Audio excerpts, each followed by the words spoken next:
Assalamualaikum warahmatullahi wabarakatuh. Perkenalkan, nama saya Rita Febrianti dengan NIM A4102000023 dari Program Studi Pendidikan Matematika Fakultas Keguruan dan Ilmu Pendidikan Universitas Muhammadiyah Surakarta. Video ini saya buat untuk memenuhi ujian akhir semester mata kuliah Praktikum Software Matematika dengan dosen pengampu Bapak Dimas Adila Putra SPD MCS. Di video ini saya akan mengonstruksi materi transformasi geometri dengan menggunakan GeoGebra. Materi transformasi geometri sendiri terdiri dari 4 bagian. Yang pertama yaitu dilatasi, kedua rotasi, ketiga refleksi, dan yang terakhir yaitu translasi. Di video ini saya akan mengambil salah satu bagian dari materi transformasi geometri, yaitu pada submateri dilatasi. Dilatasi sendiri merupakan suatu transformasi yang mengubah ukuran, baik itu memperkecil atau memperbesar suatu benda, tetapi tidak mengubah bentuk benda tersebut. Kita langsung saja ke latihan soal. Untuk soal yang pertama, diketahui titik sudut suatu persegi panjang ABCD dengan titik koordinat A 4,3, B 7,3, C 7,5, dan D 4,5. Jika persegi panjang tersebut didilatasikan dengan pusat 0,0 dan faktor skala 3, tentukan bayangannya. Untuk soal nomor 1, kita membuat titik koordinat terlebih dahulu. Untuk titik A yaitu 4,3. Kemudian untuk titik B 7,3 dan titik C 7,5. Serta titik D yaitu 4,5. Kemudian kita menggabungkan dari titik-titik tersebut. Kita tarik garis dari titik A ke B, B ke C, C ke D, D, dan D ke A. Kemudian kita membuat titik karena berpusat di 0,0, maka kita membuat titik di 0,0. Kita beri titik tersebut yaitu titik E. Kemudian karena akan didilatasikan ke titik E yaitu 0,0, kita proses dilatasinya menggunakan dilate from point. Jadi kita nanti diklik pada poin A, kemudian di titik E, poin A kemudian ke poin E, maka akan keluar untuk skalanya. Untuk skalanya sendiri yaitu 3. Kemudian diklik OK, maka akan terbentuk A aksen. Kemudian akan diulangi untuk titik B, C, dan D.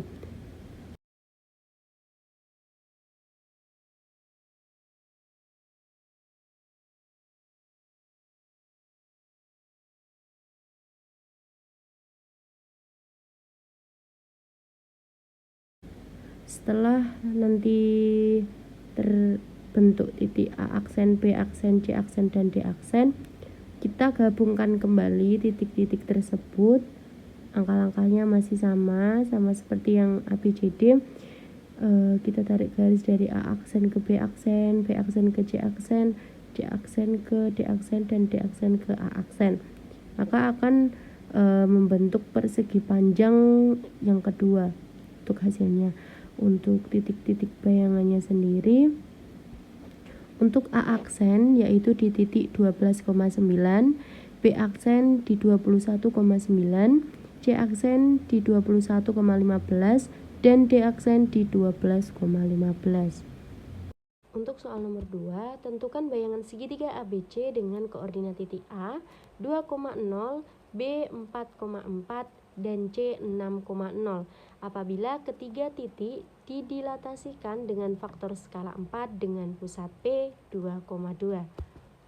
Untuk langkah nomor 2, yang pertama kita membuat titik A terlebih dahulu yaitu di 2,0, titik B di 4,4, dan titik C di 6,0.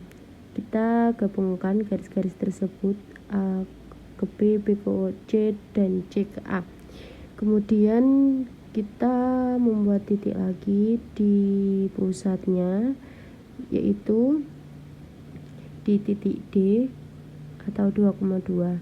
Untuk mencari hasil dilatasinya, kita bisa menggunakan langkah sama seperti yang nomor 1. Kita pencet di bagian titik A dan titik B, maka akan muncul dan ditanya untuk skalanya. Kemudian kita bisa memasukkan untuk skalanya yaitu 4. Jadi nanti akan menghasilkan titik A aksen, B aksen, dan juga C aksen. Nah, ini kita perkecil terlebih dahulu biar bisa terlihat titik-titiknya. Kemudian kita gabungkan untuk A aksen, B aksen, dan C aksen, dan akan membentuk bayangan dari segitiga tersebut. Untuk titik-titik hasil bayangannya yaitu titik A aksen di 2,6, kemudian titik B aksen di 10,10, dan C aksen di 18,6. Untuk soal yang terakhir yaitu soal nomor 3, sebuah trapesium dengan titik koordinat P-1,1, Q 2,1, R-1,2 dan S1,3. Jika titik-titik tersebut didilatasikan dengan skala K sama dengan 5 dan pusat dilatasi pada titik A -1, tentukan bayangannya. Untuk soal nomor 3 kurang lebih sama. Kita bisa menggunakan cara lain, yaitu di bagian input di bagian bawah kita dapat menambahkan titik P-1,1, Q 2,1, kemudian titik R-1,2 dan titik S di 1,2. Kemudian kita juga tak lupa menambahkan pusatnya yaitu di titik A -1, Setelah itu nanti kita bisa menggabungkan titik PQRS agar menjadi sebuah trapesium. Kemudian karena yang ditanyakan dilatasi, langkahnya juga sama. Kita bisa klik di bagian P, kemudian di A, dan kita bisa menginputkan untuk skalarnya yaitu 5, kemudian di Q, R, dan S. Nanti akan ada P aksen, Q aksen, R aksen, dan S aksen. Nah, karena ini untuk skalanya 5, maka kita perlu untuk memperkecil bagiannya terlebih dahulu biar kelihatan. Kemudian kita gabungkan untuk P aksen, Q aksen, R aksen, dan S aksen. Untuk titik-titiknya sendiri, P aksen yaitu di -1,9, Q aksen 14,9, R aksen -1,14, dan S aksen di 9,14. Cukup sekian yang dapat saya sampaikan. Apabila ada kesalahan saya mohon maaf. Wabillahi taufiq wal hidayah. Wassalamualaikum warahmatullahi wabarakatuh.